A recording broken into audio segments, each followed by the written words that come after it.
Tulong para sa mga pamilyang apektado ng Bagyong Enteng ating pag-uusapan kasama si Disaster Response and for Administrative and Finance Services Undersecretary Randy Escolango ng Department of Human Settlements and Urban Development o DSUD. Yusek Randy, magandang tanghali po at welcome sa Bagong Pilipinas ngayon. Magandang tanghali po, Asik Weng, and magandang tanghali po, Ma'am Nina, at magandang tanghali po sa ating mga tagapakinig. Maraming salamat po sa pag-imbita po sa amin. So sir, bilang DSUD ang shelter cluster ng NDRRMC, ano po yung mga tulong na naipamahagi na ng DSUD sa mga kababayan natin na sinalanta ng Bagyong Enteng? Sa ngayon po, naisaw naming iparating sa ating mga kababayan yung aming programa sa DSUD, yung tinatawag po na Integrated Disaster Shelter Assistance Program o yung IDSAP po.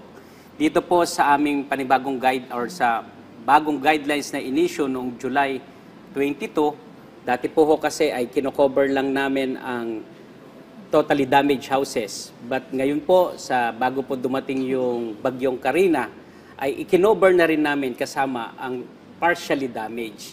Nagbibigay ho kami sa totally damaged ng 30,000 pesos at doon po sa partially damaged na 10,000 pesos.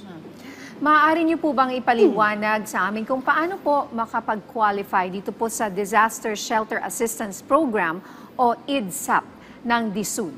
Ito pong aming programa na ito na IDSAP ay binuo po ni Secretary Jose Rizalino Acusar upang makatulong po sa ating mga kababayan, lalo na po yung mga nasiraan ng kanilang tahanan, partially and totally damaged. At ang proseso po para po maka-avail nito ay kinakailangan pong yung ating mga benepisyaryo na tinamaan ng kalamidad, magpupunta po sila sa kanilang local housing board, sa LGU na nakakasakop sa kanila, upang ma-include po yung kanilang yung pangalan ng kanilang head of household sa master list of beneficiaries. At number 2 po, kinakailangan mag-submit po ng disaster report. At number 3, yung pong certificate of eligibility. 3 pong requirements yun na ipapadala po sa amin ng LGU. At ang gagawin naman po ng beneficiaryo o yung natinamaan po ng kalamidad ay magsasabit lang sila ng ID at ipipill out lang yung form ng beneficiary form. Ganun lang po ang hinihingi ng LGU para ho makumpleto at ma-include sila sa master list. So Yusek, kabilang po ba dito sa IDSAP yung urban at saka rural areas? Yes po. Ito po ay, alam nyo naman, ang disaster, wala naman no, talagang pinipili yan, kahit nasa urban or rural. Basta tinamaan ka po ito po ay unconditional assistance na binibigay ng DSUD, kaya po kasama po lahat. Sir, ayon naman po sa Senate budget hearing kamakailan, 4.4% lamang po ang nagagamit na budget para sa IDSAP. Ano po ang dahilan nito? Magkano po ba yung kabuuan and magkano na po yung naipamigay ninyo or nagastos? Opo.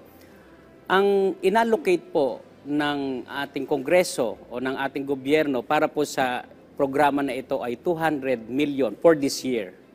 At ang nabanggit po namin ay 8.8 million pa lang ang nagagastos natin dahil ito ay mga fire incidents pa lang. Yung first half po natin ay fire incidents po yung mga nag-claim. At alam nyo naman po, bagamat malaking pondo ang ibinigay sa atin, ang basis po ng distribution natin is as need arises. Hindi naman ho natin gugustuhin na magkaroon ng kalamidad. Ano ho? Pero naghahanda talaga tayo ng pondo, na malaking pondo, para kung dumating yung sakuna na ito, meron tayo talagang handang ipamigay sa mga tao. At ngayon naman pong second half, ngayon pa lang nagsisimula, yung mga disaster natin, yung mga bagyo, sunod-sunod na ho yan. Nagsimula na yung Karina, eto na nga ho, Enteng na, ano na yung mga sunod-sunod, marami pa ho. Dito na ho, ilalaan natin yung pondo na mga susunod na mga natitira pa. Yun po. So yung Karina po na hindi kasama doon sa 4.4%? Nasama hindi na pa po ho, ba? Hindi pa ho. Ngayon pa lang ho sila nagkumpleto ng mga dokumento. Kaya nga ho, yung aming mga regional directors, yung mga regional offices namin, talagang pinupukpok namin. At totoo naman na yung aming mga opisina ay talagang diretsong nakikipag-coordinate sa mga LGU. Kami na po yung nagre-reach out sa kanila, proactive role. Binibigay ho namin sa kanila, ito po ang aming programa, i-avail nyo po ito, lalo na kayong mga tinamaan ng kalamidad. Ito ang mga requirements, simple lang po ang aming requirements. Dati po kasi ang nagbibigay ng shelter assistance ay ang DSWD.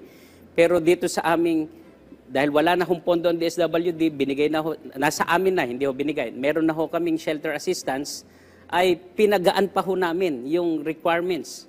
kaysa doon sa dating requirements ng ESA, yung meron ho kasi silang ESA, yung Emergency Shelter Assistance.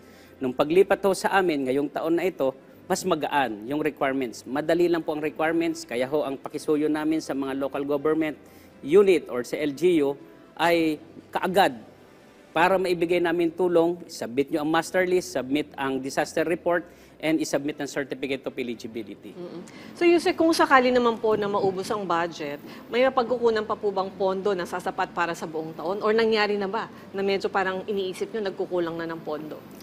Dito po sa nakaraang Karina pa lang, ay base ho doon sa mga natanggap naming information na mga partially and totally damaged, parang umaabot na po ito ng mga 113 million kaagad.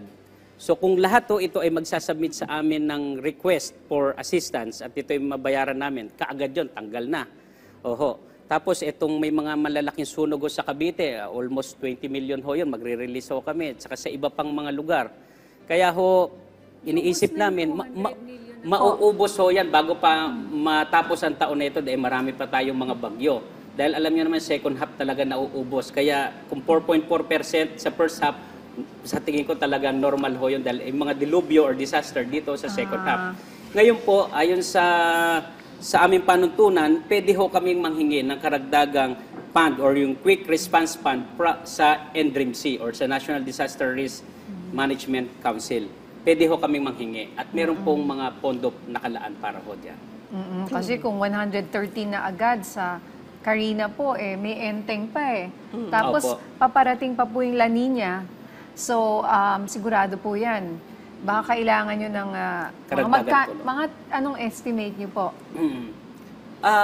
Alam nyo naman, di naman tayo makapag-estimate kasi depende ho yan sa mga darating pang mga kalamidad. Kaya nga ho, humingi kami ng pondo. For next year, humingi ho kami ng 581 million.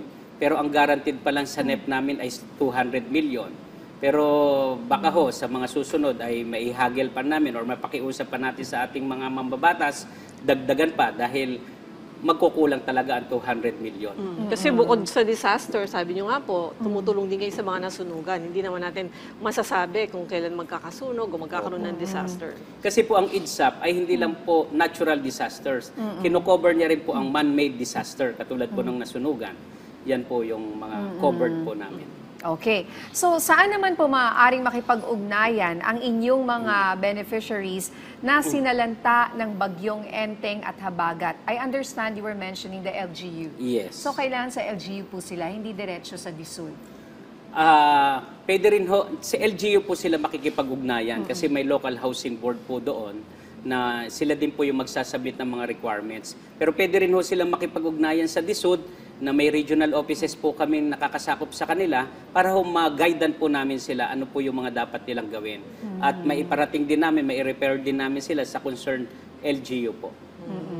So Yusek, paano naman po sinisiguro ng DSUD yung kalidad at kaligtasan ng mga pabahay ng pamahalaan mula sa mga sakuna tulad ng bagyo? Alam nyo naman po yung ating secretary, Acusar is alam nyo pong isang matagumpay na developer po yan. Nagtatayo talaga siya ng mga pabahay at mga malalaking gusali. Kaya talaga ho sumusunod siya sa mga structural at specifications at saka mga technical specifications. Siyempre po sinusunod talaga sa pagpapatayo ng aming mga pabahay, yung lalo na yung pambansang pabahay para sa Pilipino program namin, sinisiguro talagang sumusunod do sa National Building Code at sa iba pang mga panuntunan natin ukol sa pagtatayo ng pabahay po. Okay, mensahe nyo na lang po sa ating mga kababayang apektado ng bagyong Enteng. Sa ating po mga kababayan, ang aming Secretary Jose Rizalino Acusar hindi po tumitigil. Kung nag-iisip, paano po makatulong sa ating mga kababayan. Meron po kaming pambansang pabahay para sa Pilipino program. Ito po ay nagbibigay ng tulong sa ating mga kababayan maka-avail ng mas murang pabahay. Meron din po kaming programa sa mga nasalanta ng disaster, man-made man or ito man ay natural.